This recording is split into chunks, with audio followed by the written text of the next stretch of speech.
Matagumpay na na-install at na-turnover ng mga tauhan ng RPSB Igbaras sa pamumuno ni Police Captain Danilo L. Noca, team leader, ang water pump sa Sitio Riverside, Barangay Indaluyon, Igbaras, Iloilo nito lamang ika-24 ng Marso taong kasalukuyan. Ang proyektong ito ay bahagi ng kanilang RPSB Quick Impact Program na layuning magbigay ng mga solusyon sa mga pangangailangan ng komunidad at mapabuti ang kalagayan ng mga mamamayan. Sa pamamagitan ng nasabing proyekto, 8 pamilya sa Sitio Riverside ang nakinabang sa bagong water pump na nagsisilbing pangunahing pinagkukunan nila ng malinis na tubig. Ang proyekto ay isang malaking tulong para sa mga residente, partikular na sa mga pamilya na matagal nang nakararanas ng kakulangan sa akses ng malinis at ligtas na inuming tubig. Ang water pump na ipinamigay ay magbibigay daan sa mas maginhawang buhay para sa mga pamilya sa Sitio Riverside na hindi na kailangan pang maglakbay ng malalayong distansya para lamang makakuha ng tubig. Inaasahan din ang proyektong ito ay makakatulong sa mga pang-araw-araw na gawain ng mga residente at makapagpapabuti ng kanilang kalusugan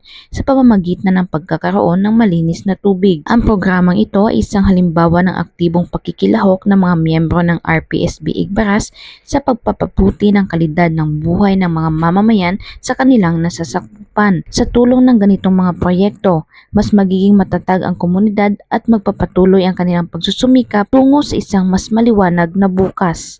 Mula dito sa Police Regional Office 6, ako ang inyong PNN correspondent, Patrolwoman Glidel Astrologo, alagad ng batas, tagataguyod ng Balitang Pulis.